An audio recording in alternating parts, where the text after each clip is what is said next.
Now, the problem that we face today really became exasperated, you might say, in 1967.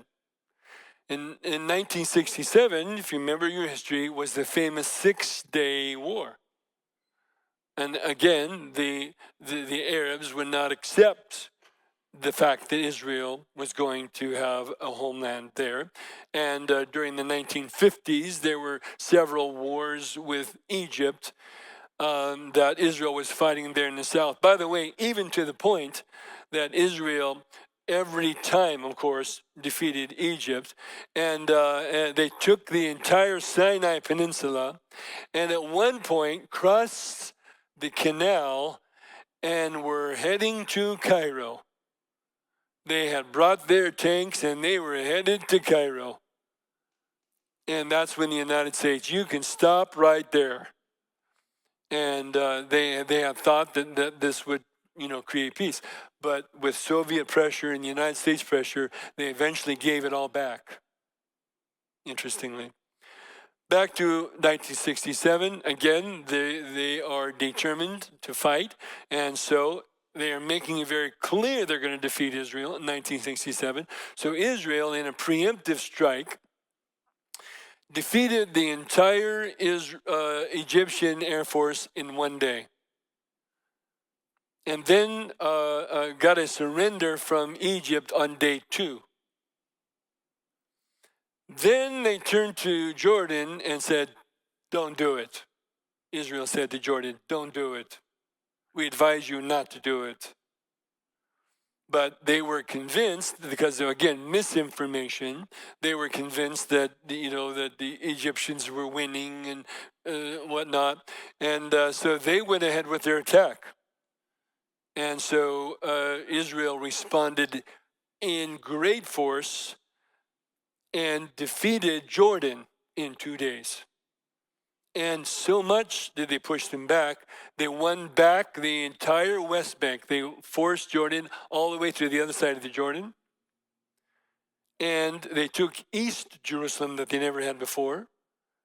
And when the soldiers entered into the court, and there was the wall, the Western Wall, can you imagine the weeping?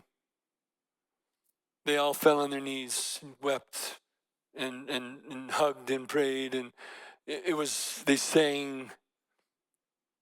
Then they turned their attention to Syria in the north, which was a very, very fierce and bitter battle, but defeated them in 2 days.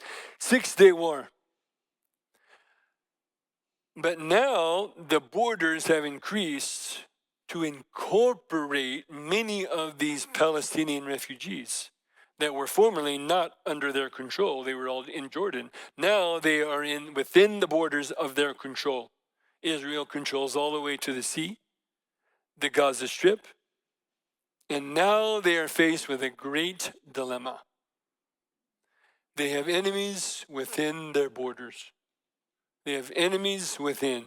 What do we do now with these Palestinian refugees? They don't dare make them citizens, because that would create an Arab majority, and they are declared enemies. What do you do when you have hundreds of thousands of declared enemies within the security, control, and border? What do you do? Now, if you've been following the news in Israel, you no doubt have seen the accusation that Israel is an apartheid state. Anybody read this? They're being accused of being an apartheid state. What does that mean? They're comparing it to South Africa, where the white minority, was very prejudicial and wrongly treated the blacks underneath them. That's the example and definition of apartheid. They use that as an accusation against Israel. Israel is being apartheid because of the way they're treating the Palestinian Arabs. Now, this is a question that we addressed recently on our podcast. And this might be an opportunity to mention this. Is anybody following the Blessors of Israel podcast? Would you could raise your hand? Oh, you guys, thank you very much. If you are not, let me just tell you that we started an organization. In fact, thank you. Here's the website for it. I invite you, if you're not following, I invite you to log on to the website, blessors.org.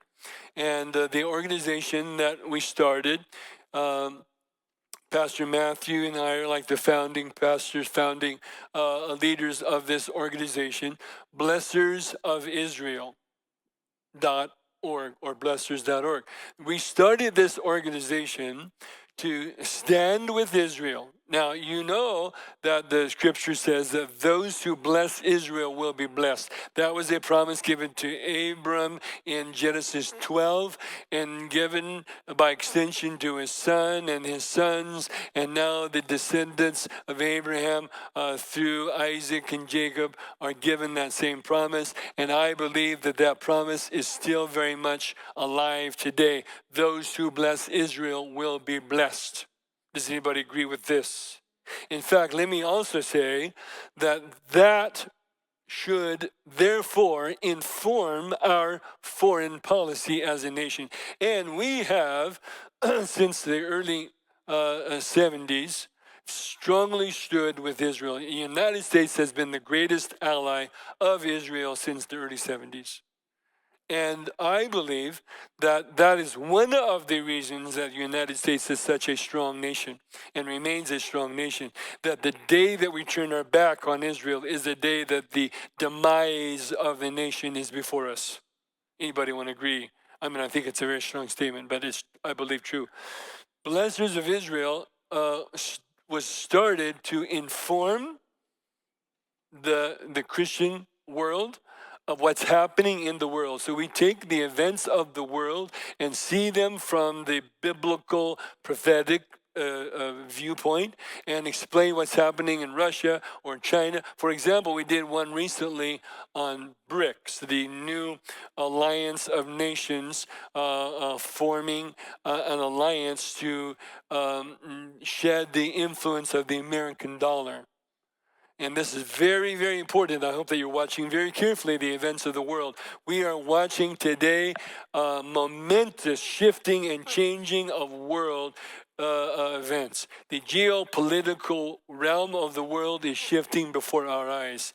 Be very, very watchful about what's happening. That's why we have started this organization, to be able to see what's happening, to interpret the events of the world, and to provide that biblical commentary so that those who follow can stay on the alert. They can watch for the signs of the times. So if you're not signed up, I invite you to become members and to stand with Israel by joining us on Blessors of Israel. All right, back to my regularly scheduled program.